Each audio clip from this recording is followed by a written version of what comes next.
బతుకు ఆడు ఆటలో మరణమంటే ఏమిటి?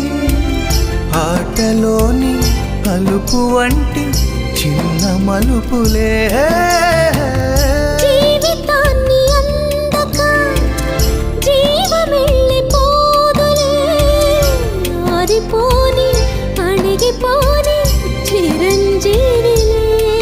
తల నిండుగా శీసులే, ఇక నిండునా ఆశలే.